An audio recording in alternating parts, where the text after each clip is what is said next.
Welcome to the darkness.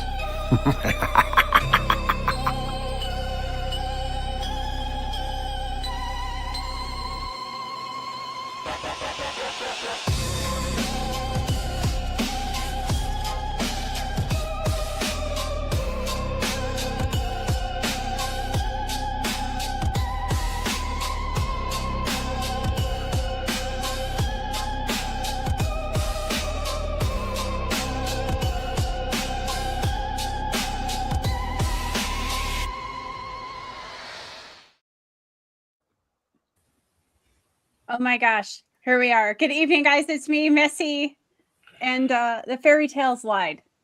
I just want to let you guys know. Yep, we're live. Yes. And I am here with all of my co-hosts today, and I'm going to introduce Mad Max. Good evening, my young friends and cannibals. It's always a pleasure being here. I would like to introduce the beautiful and multi-talented Mud Lover. Good evening. I would like to introduce our resident Doc. Good evening, cohorts. I would like to introduce Dirty Birdie. He's the world's worst spy.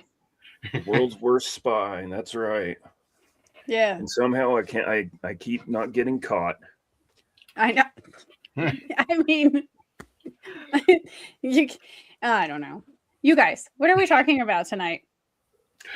Today is the dark history of fairy tales. Yeah. Yeah. Like, those fairy tales. The dark meaning behind fairy tales. Yeah, there you go. It kind of all trickled down from that thing we've been talking about for a long time, and that's storytelling. Mm-hmm. Right?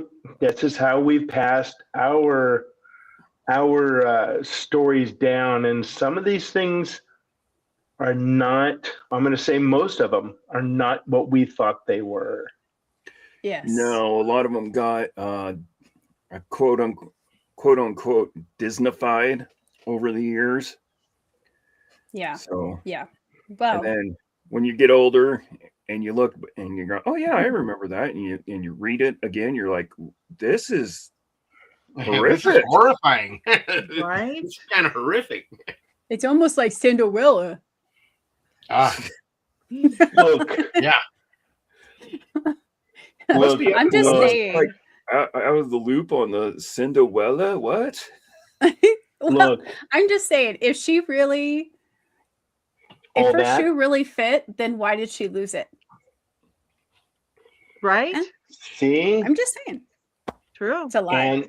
Everything's a lie. And there was a lot of things in that they tried to make one of the evil sisters fit that shoe. And you know what they say? If the shoe fits, but it didn't in that case. As a matter of fact, I've got some information on Cinderella. Uh-oh. Disney gave us the gentle tale, the kind tale, but the brutal and the grim brothers telling of it was a little bit different. The stepsisters didn't just fail; they mutilated themselves. Mm-hmm. By slicing off their toes, actually. And another one slit. She slit. This is difficult for me to slip out here. Slit a sliver of her heel off, and blood pooling inside the shoe. Oh. I guess the prince had noticed only when it says here. Only when the birds sang the truth. And those birds weren't just messengers, they were executioners at the wedding. They pecked out the sitter's eyes as punishment. Apparently, the stepsisters were trying to be the chosen one and mutilated their feet.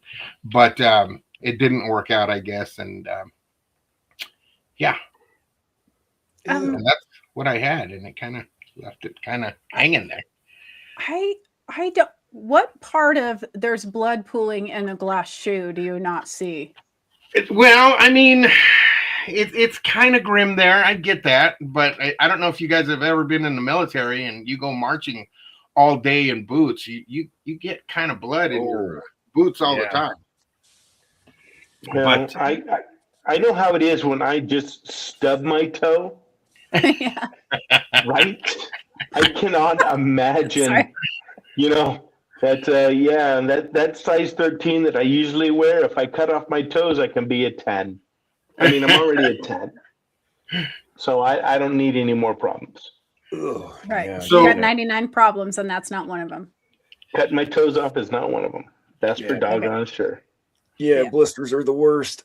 They are, especially if you're out in the woods hiking. oh yeah, Yeah. Mine was in Florida, like when I went to Disney World and walking in all of those areas. And then for some reason, my feet hated me every time. I went to Disney World 3 times and I got blisters like the size of Manhattan, I swear. Wow.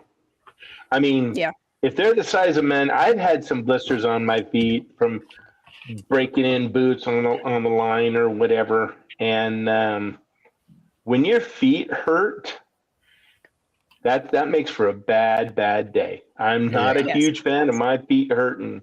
There's a couple things that I will do. I will never buy cheap shoes. Yeah. Nope. Never. Spend the money. Spend the money. Yeah. Spend the Absolutely. money. It's not worth your feet hurting. No. No, Especially that's at not- our age. Maybe when we were younger. It would we got by with it. But nowadays, yeah, I'm not. Yeah. Not even when I was younger, man. Foot pain just sucks in general. Yeah. So Yeah. I've got another dark fairy tale, and it's a favorite one of mine that I've always liked as a child. Ring Around the Rosie, and it wasn't until I was an adult that I heard the original reason why they started singing that song, and kind of terrified me. It was kind of horrid, but it was made or they started singing it back when the Black Plague. Or the Black Death, the bubonic plague was devastating the earth and everybody in it. They would sing the song "Ring Around a Rosie," a pocket full of posies, and the nursery rhyme now is innocent and cute, but it goes back to again the deadliest pandemic that had ever hit the earth, and the Rosie refers to the rash that appeared on the plague victims. And the pocket full of posies was herbs that the people of that time used to carry in their pockets as superstition in order to ward off diseases. And the haunting line, ashes, ashes, or and the second version is tissue, either mimicking a sneezing or the cremation of all the bodies, because they were burning stacks of dead bodies and the ashes were going up into the air there. We all fall down. Well, that pretty much speaks for itself. Everybody was dying and whatnot. So one of the most morbid fairy tales I've really had the pleasure to look up in all honesty. I just couldn't imagine being locked up in your house and hearing the bells go off when they were rolling around the carts picking up the dead. Yep. You know, and dragging dead relatives out to throw them up on there. And yeah, isn't that amazing? I mean, we've kind of evolved a little bit. But I've heard that as well, where they would take people outside and leave their dead Uncle Fred. It'd be stacked up outside like cordwood. Yeah. And the friggin' people would come through. And it's funny, you talked about a pocket full of posies. That was herbs and flowers. And we've all seen what a plague doctor. I was going to say the plague doctor. Yep. Yeah, exactly. So when that's what my kitchen's decorated in. There you go. In that long beak, they would actually have flowers and herbs in there. And the reason it was so long was twofold. Number one, so they could pack that thing full of herbs that they thought would protect them.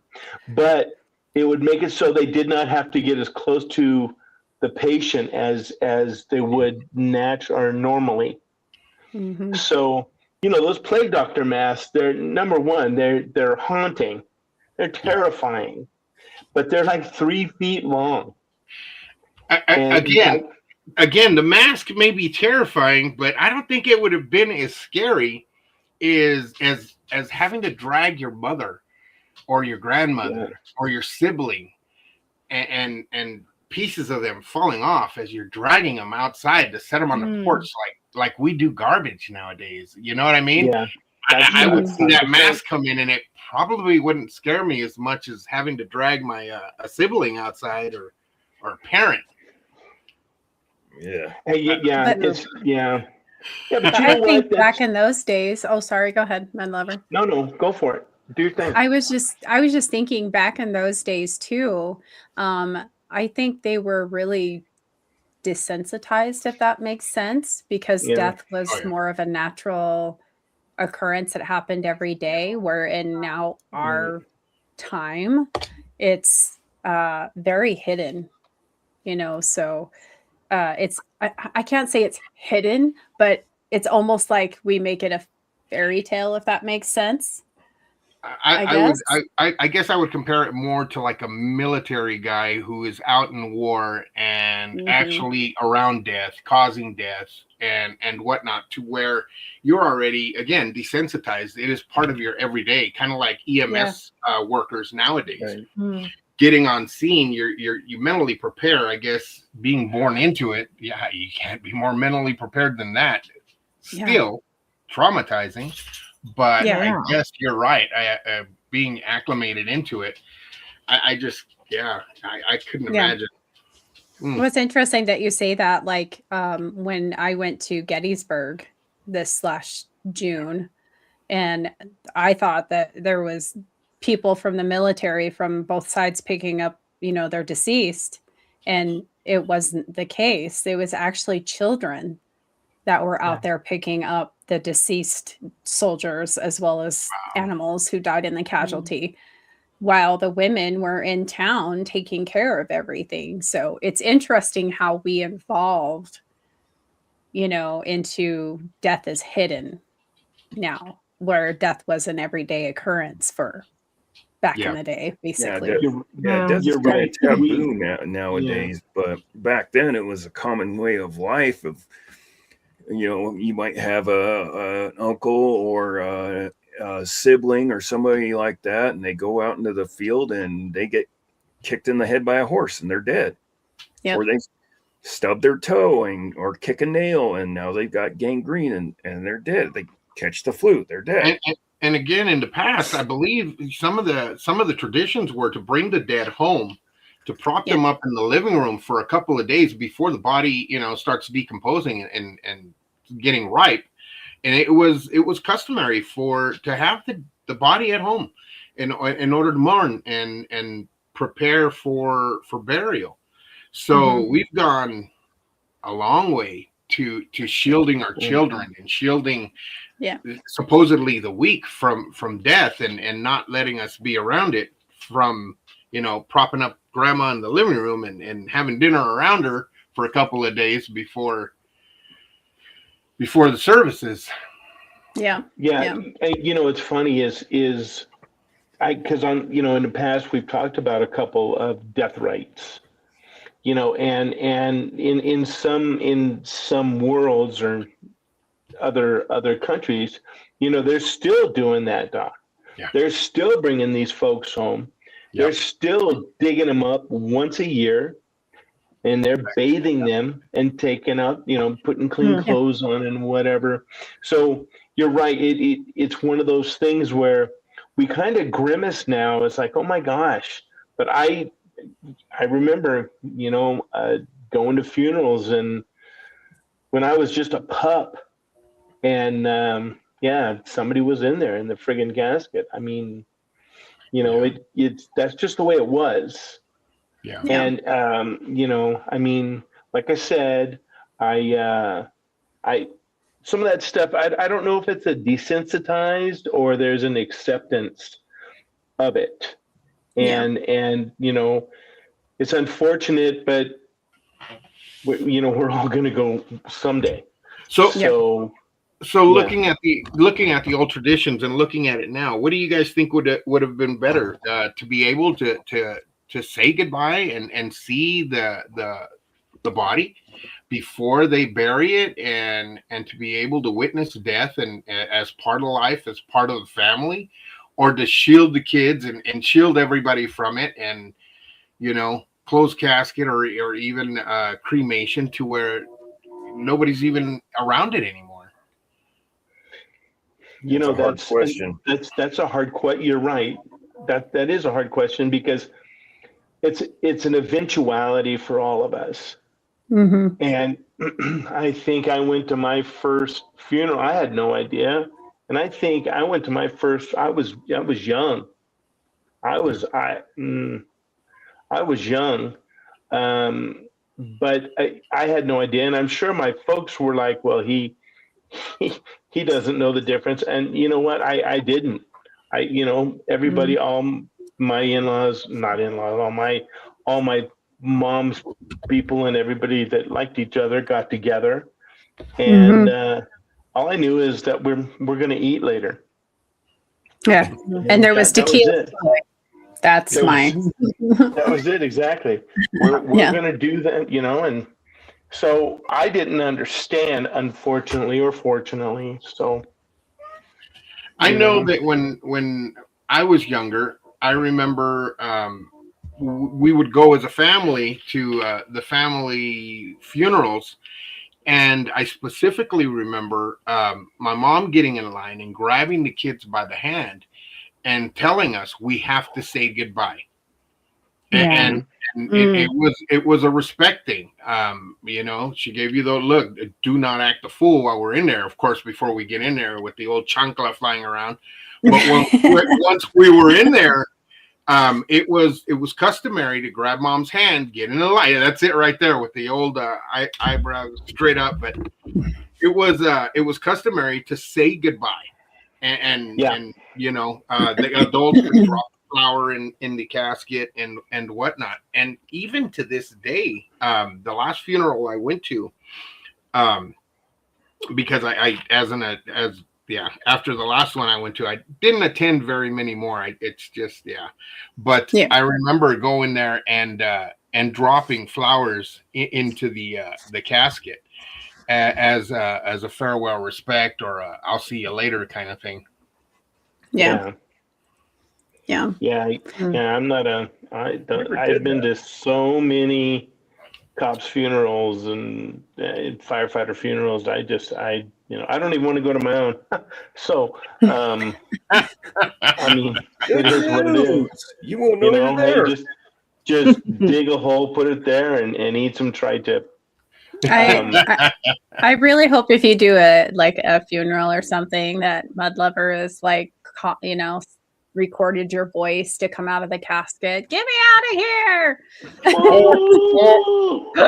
or they have a little recording of Pop Gold the Weasel next to you. Oh my god! Wow. What's Don't funny disappoint me, Mudlover. Don't disappoint me. Never. Yeah, you get to that point where I've just I've just been to too many. I don't want to play that game anymore. And I don't know what it is, but there's a lot of people that I know that are in my age group that I grew up with. Those old people are dying. Yeah, I hate that. Yeah, people my age are old already and passing away, and that's an ugly realization. Yeah. I mean, it happens. Did you have another story, Doc? I do. I do. Okay. My third story is the Little Mermaid. Oh my God. In the Hans Christensen Andersen's Mermaid, the mermaid didn't just trade her voice for legs. During his episode, it was every step she took felt like walking on knives. It was described in that story. So even after all that pain trying to get her vato, the prince ends up marrying somebody else.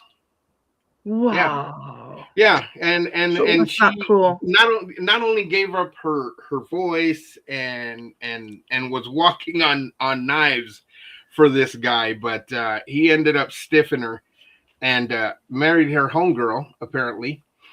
I would be so proud. Like she really. was given a choice, though. I mean, I guess the fairy godmother was extremely compassionate, so she gave her a choice that either she could kill him and live, or just die, and that was her option.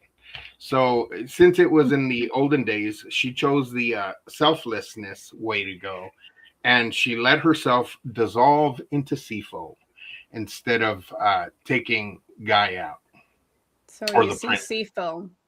So Yes, you said that every step she took was walking on knives. It wasn't just I traded my voice. It was a constant pain for this guy. Wow. What about That's messy in Florida? Did they say anything about every breath she took? It did not.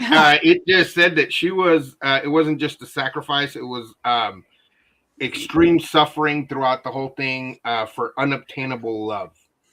And was somebody watching her? Oh God.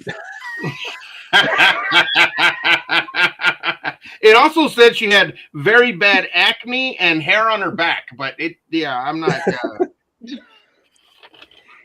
Yeah. Here we go. Again, that's some stuff that I can't unsee.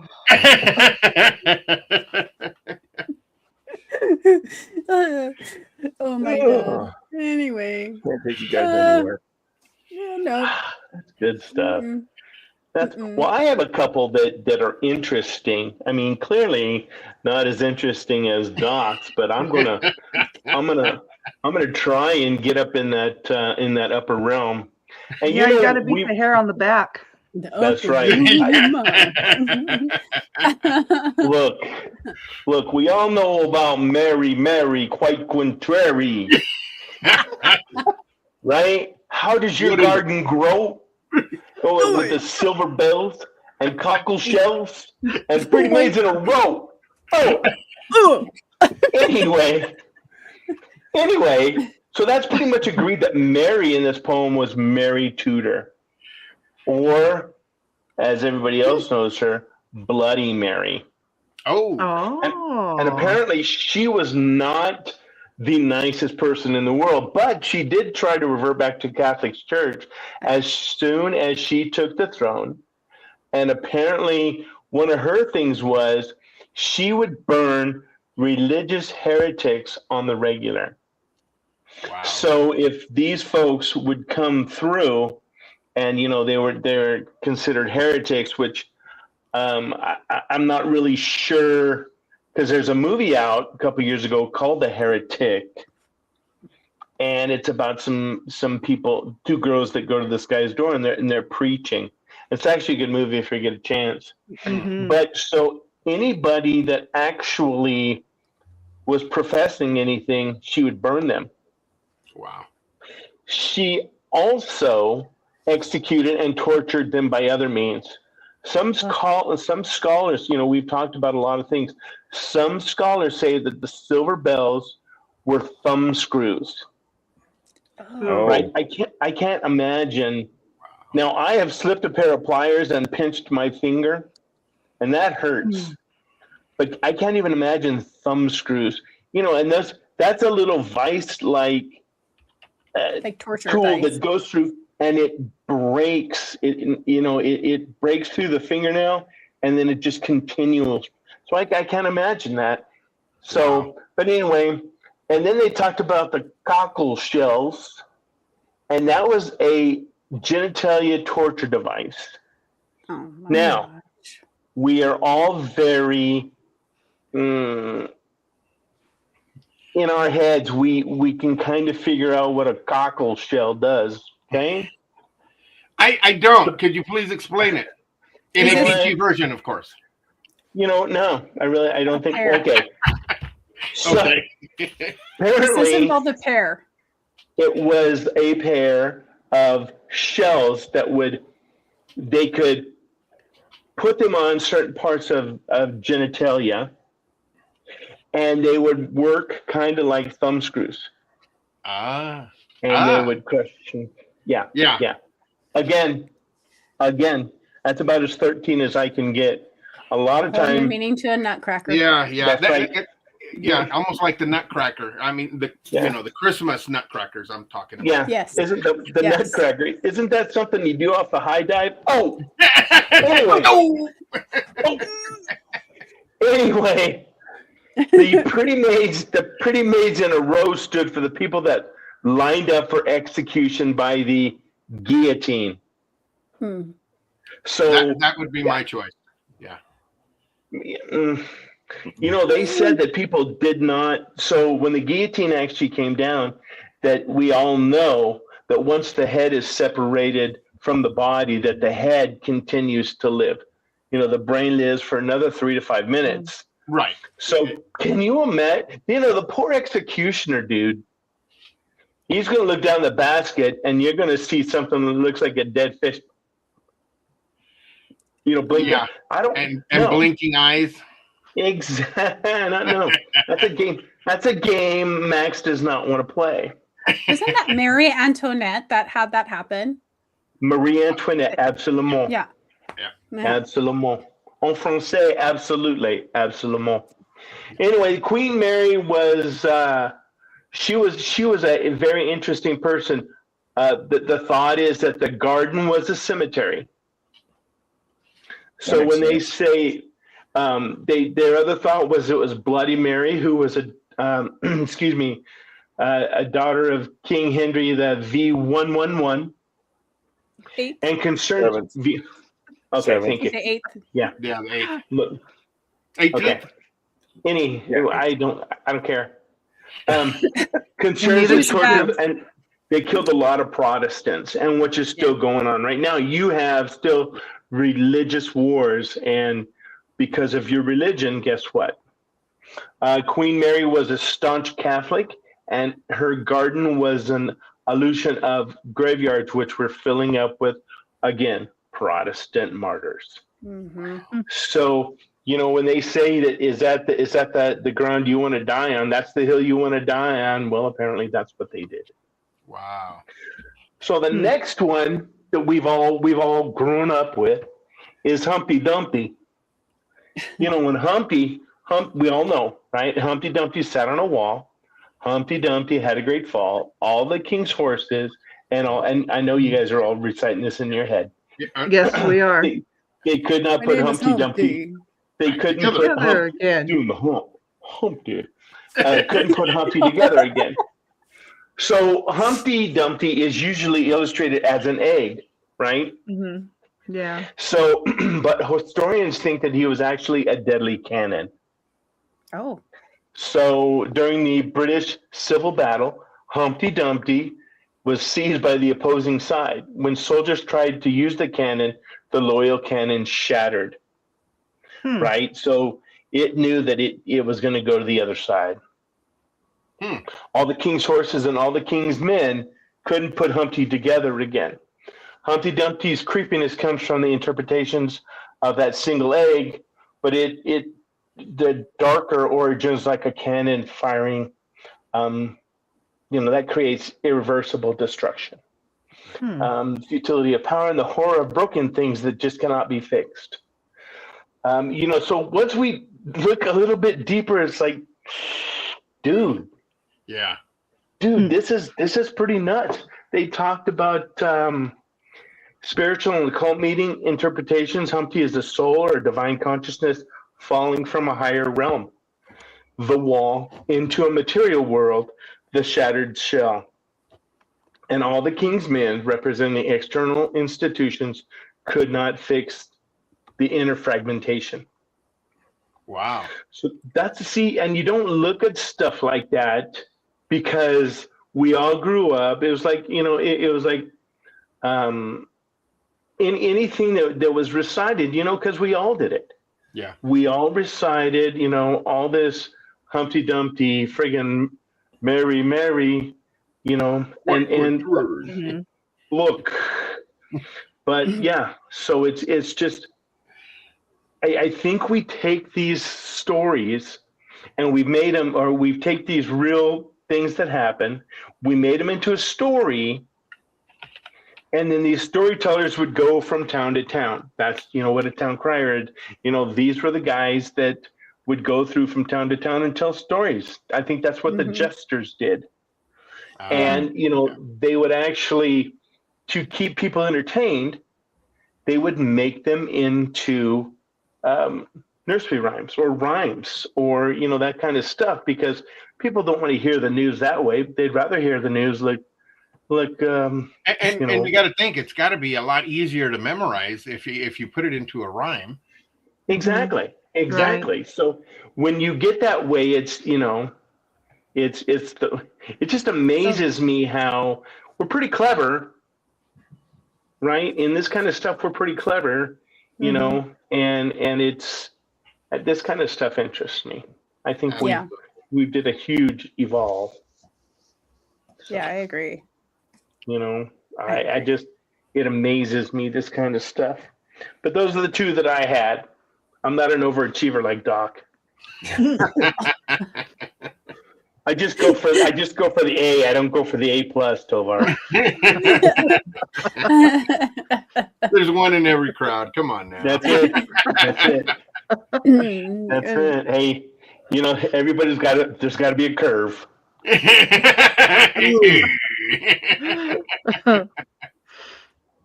Everybody likes me because I'm the curve. The curve. So there you go. I'm going to swap over to my other machine now. Avita Zane. All right. Yeah. Med Lover, what do you have? Okay. Well, I'm an underachiever. Oh no, never. I picked James and the Giant Peach because I remember this as a child, but this is not what I remembered as a child. I read this and took notes and wrote stuff down, and I remember literally nothing of what I'm about to say. So I don't know. My memory must be bad. But so I guess it was written in 1961, and it centers around a young English orphan that enters a giant peach and has adventures. Now that I remember, but these aren't the adventures I remember. Oh. And originally it was going to be a cherry, but the author changed it because, peaches are prettier, bigger, and squishier than a cherry. And due to the content of this story being potentially frightening, it became a target of censors. They didn't want it out there. They censored the giant peach? Yeah. They censored Mad Max? They did. I know. I don't even know why. Wow. I mean, unless the peach was like representative of something else. I mean, I think it's what happened in the peach and with the peach. Yeah. So no. So this kid lived, his name was, James, obviously. He lived with his parents, right? And at 4 years old, a rhino escaped from the London Zoo. This rhino ate James's parents while they were on a shopping trip. What? Oh, damn. So he had to go live with his two aunts, who obviously were cruel, because they're always cruel. So instead of caring for him, they physically and verbally abused him, kept him locked up in a ramshackle house, and they made him do crappy chores and all that good stuff that they always do to these kids. So, Wow. after 3 years of this, the boy is out and he meets this man and he gives him a bag of magical crystals. Now he tells James that to use them in a potion and that his life would be changed for the better. So he's going home, la la la, la la la, and he drops them. He drops these crystals. Ugh. And so Clumsy. one of these peach trees that's by his house, it's a barren tree, but it magically grows a peach that is the size of a house. Right? Yeah. So the ants, they build a fence around this house because they're of course going to earn money because it's a peach house, right? Of course, yeah. So while this all goes on, James what kind is of house locked. is it? It's a peach house. Oh, I thought it was it's a peach the size of a house. Hey, I just keep hearing this song that the presidents of going to the country, you're gonna eat me a lot of peaches. Sorry, continue, my lover. Sorry, I went there. Okay. Once you start singing it, we can't stop. I know, we gotta finish it. Finish your song. No, it's okay. Okay. So so at the end of each day, they send James out to clean up the mess that the crowds left, right? So one time while he's cleaning up around the peach, he finds a hole. So he crawls in this hole, goes through the tunnel, and finds himself in a room in the enlarged peach pit. There he meets the centipede, the spider, the grasshopper, the ladybug, the earthworm, glowworm, and the silkworm. And they all become his friends. That's a lot of worms. They all lived in this peach? They did? They lived in the whole onion peach. I am never eating peaches again. It sounds like that or mushroom something, because it's really freaky, but I digress. Right? Seriously. You tripping, Boo. What kind of peaches are you eating? I know. Millions of them. It's kind of got a Harry Potter twist to it, doesn't it? Oh. Does it?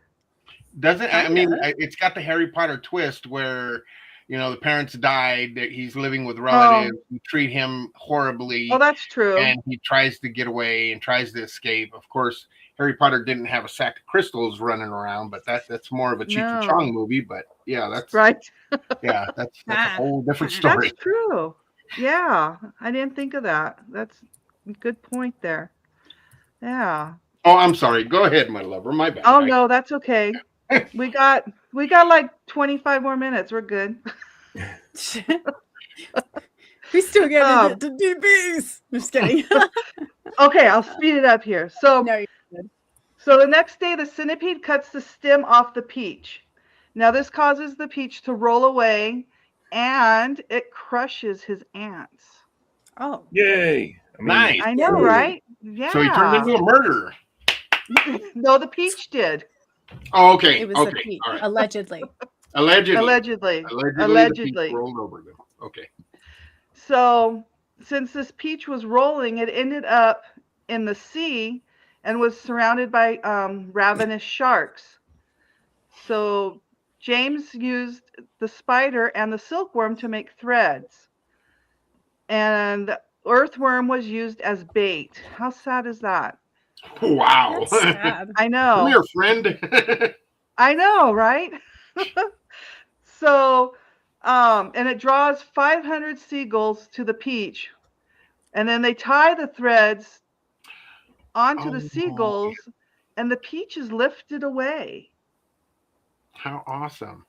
I know, high above the clouds, and encounters the cloud men. They are portrayed as responsible for weather phenomenon like the hailstorms and rainbows and all that. So the centipede mocks these cloud men who throws things at the group until they get clear. So that's basically it. So Yeah. he's mocking them like, "Hey, Fluffy." Yeah, exactly. I don't know. Fluffy. I would say there's a bunch of fairies carrying my peach away. Why would you want to like antagonize people that control thunder and lightning? You're just like, yeah, you know what? I know. Crazy. Yeah, and you know, Yeah. you talk about if you're Yeah.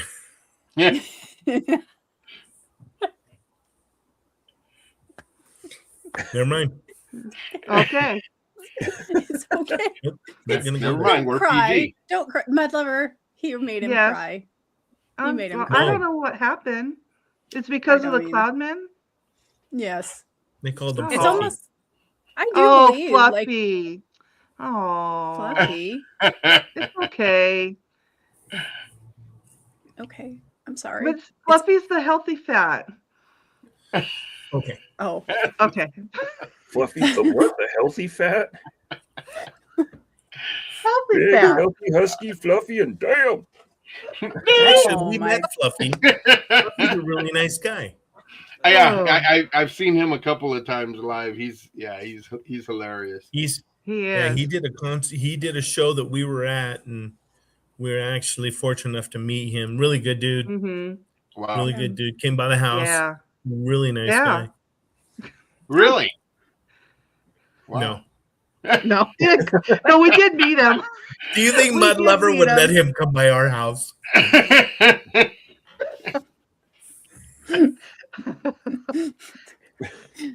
we She just very chill rarely lets backstage? We're me come good. to our house. Oh my God. That is hilarious. So what's next? Oh.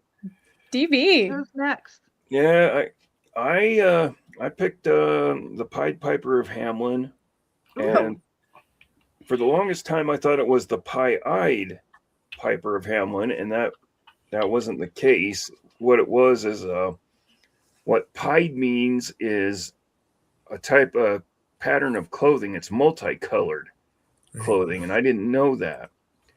But as the story goes, in 1284, the town of Hamelin was suffering from a rat infestation, and the mayor of the town didn't know what to do, and a piper dressed in pied clothing, which is multicolored, claimed to be a rat catcher. He said he promised the mayor that he could get rid of the rats for 100 guilders, which is 100 gold pieces. So he did exactly Was that. his name Joseph? No, that would be the multicolored trench Dream coat. coat. Okay. I Dream was just coat. asking. So he did exactly that.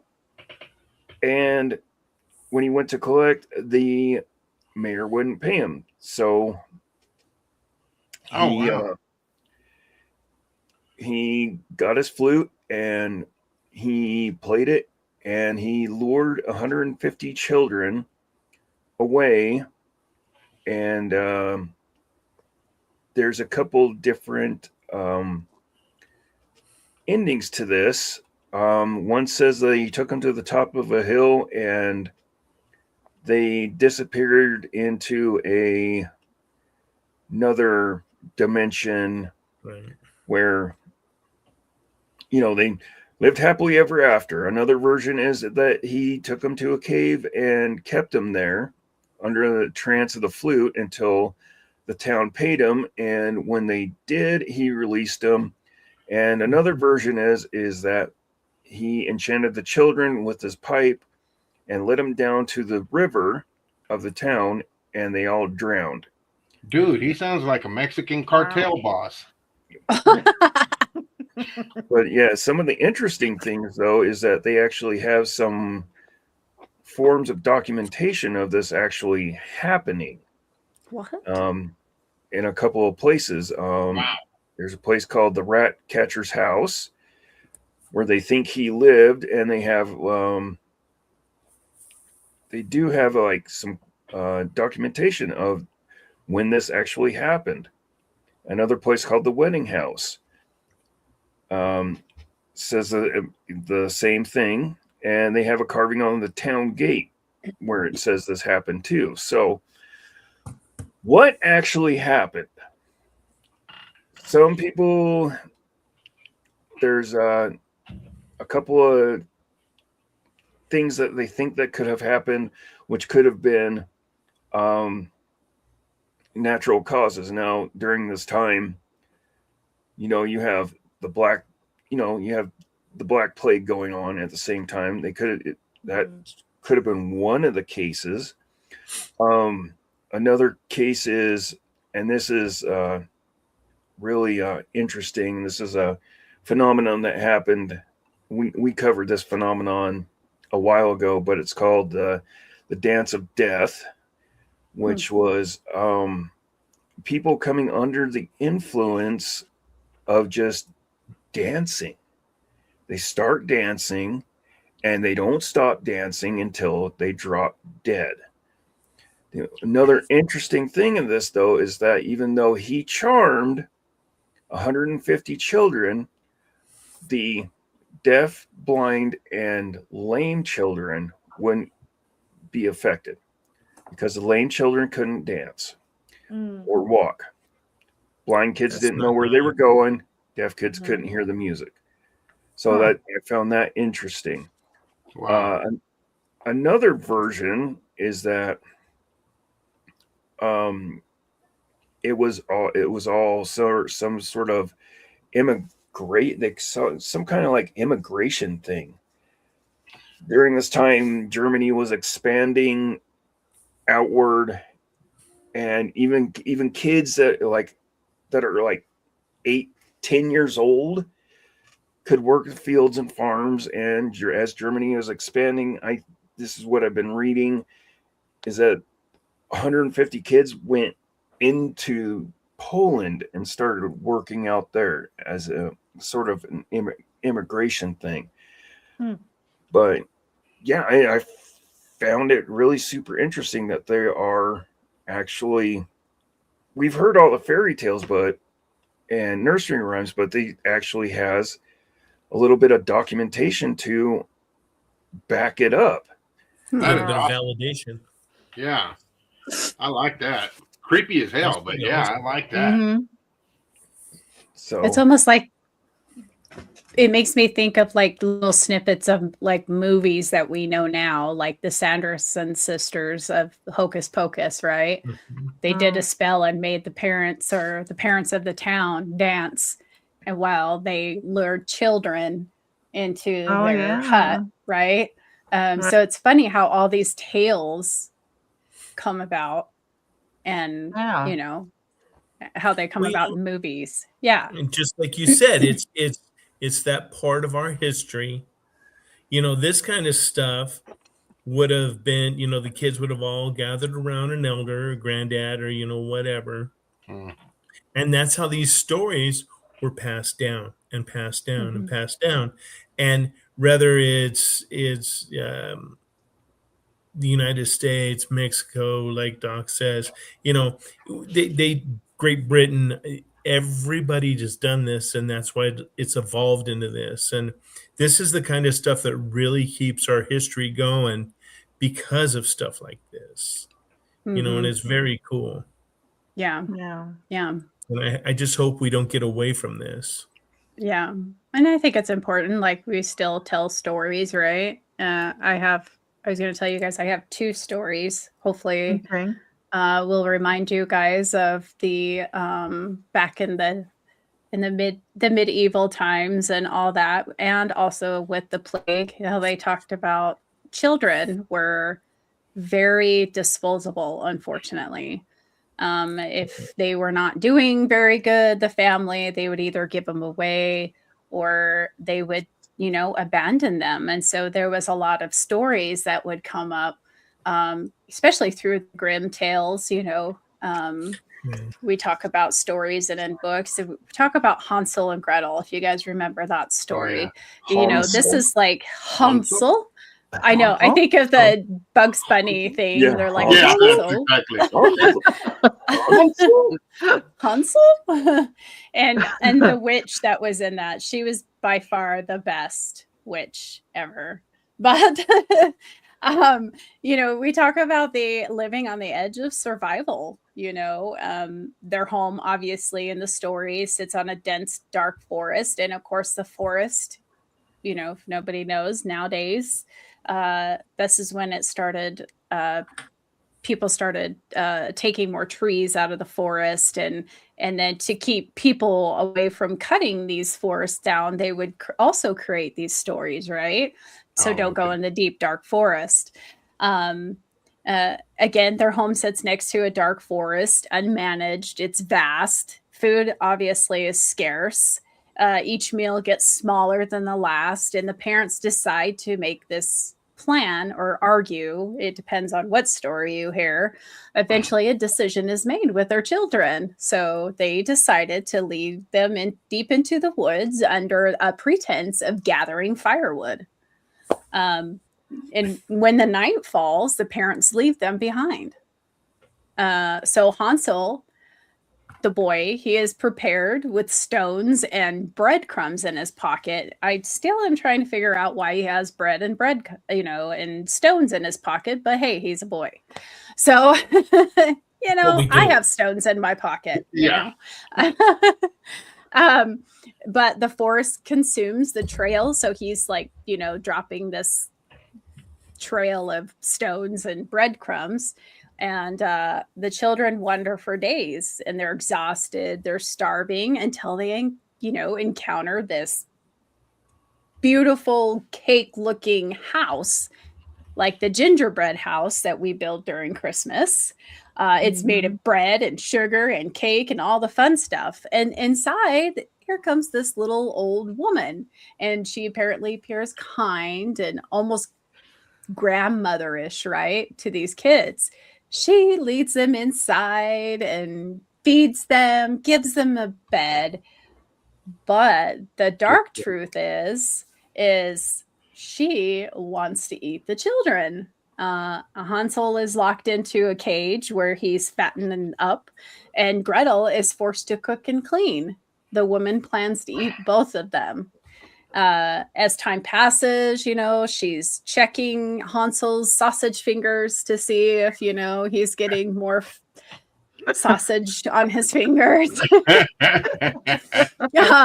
But Gretel, you know, she's smart. She's a smart girl. You know, as the old witch decides to say, hey, I need you to prepare this oven, she plays dumb and, oh my goodness, is it lit? You know, and she pushes the old witch into the oven and cooks her. You know, did you? I hate to interrupt, but I'm going to. Did you see the Addams Family when Morticia was telling the story of the poor defenseless witch and those horrible little brats pushed her into the oven? And did she say that was like your great grandmama? Yeah, that was exactly like that. it right there. I love the different story on that one. It was that was twist. Yeah. There you go. Now you Anyway, can just go to Mickey D's for human meat. That's what Audrey Newman put in there. Oh God. Technically, that's what they're doing now, according to rumor mill. And yeah, it's just crazy how these stories come about, you know, and it's basically, you know, that both children escape. They go back home, which frankly, I would not go home. I'd be like, really?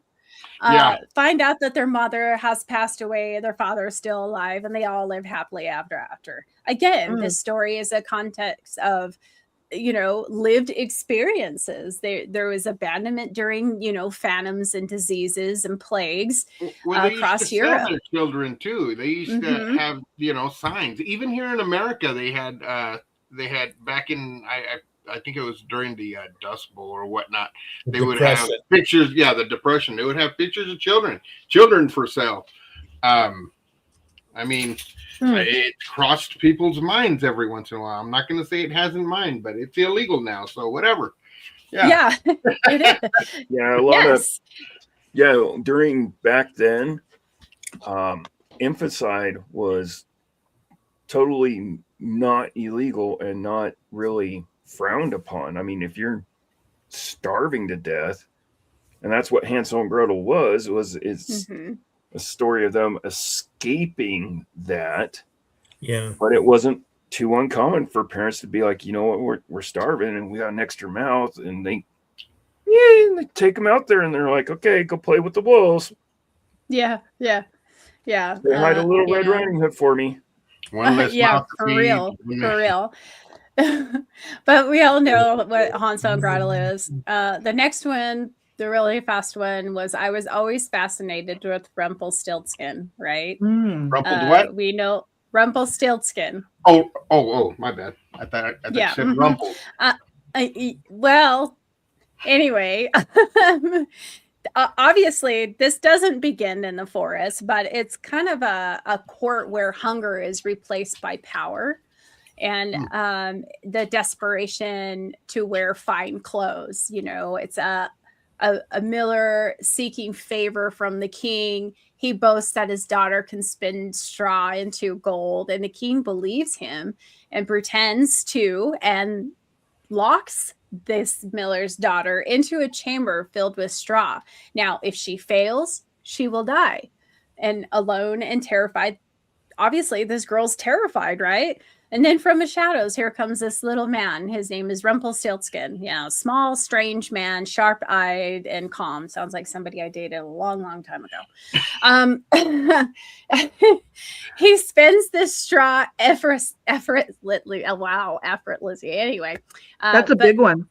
Yeah. How's that English as a first language working out for you? Effortlessly. There you go. Enunciate. Perfect. Oh, but so he spins this, you know, with a promise that she gives like a jewelry or something like that. And he does this. She gives him a necklace, then a ring, and then where she has nothing left, she promises something unnamed, right? Her firstborn child. Years later, she's a queen. She marries the king that locks her away. Why? She has the child, and then the small man returns. He's not threatening. He reminds her, give me 3 days to escape the bargain. The queen searches desperately. So she's like, I got to find out this little dude's name, right? On the final night, she learns the creature's name by chance hearing it spoken out loud alone deep in the forest.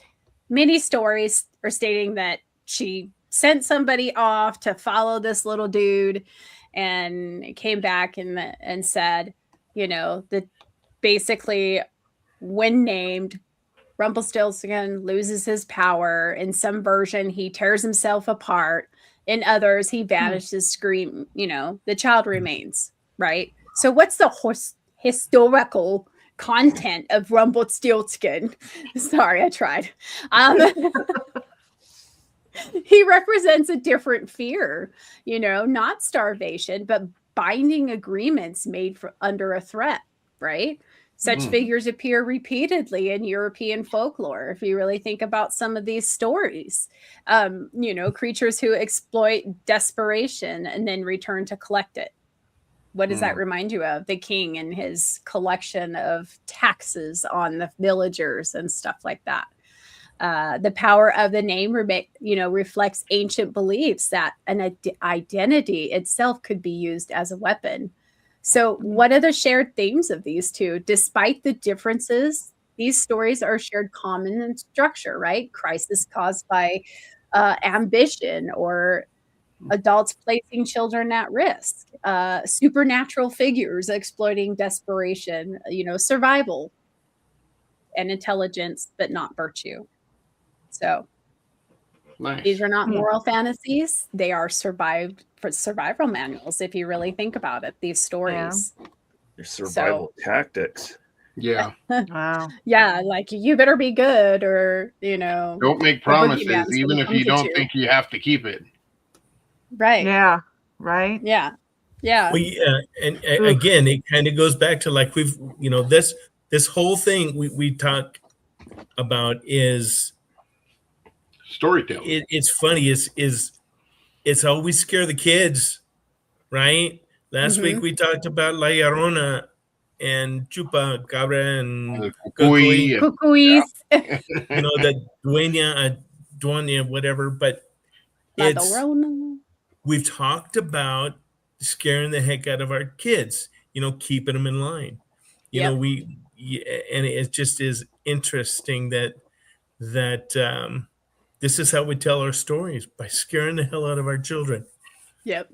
What a better way to ingrain it into their thoughts, their hearts, and in their minds. Right. And then for them to, what kind of parent do you have to be like, here's a story for you, and if you don't do what I say, they're going to come and eat you up. Yeah.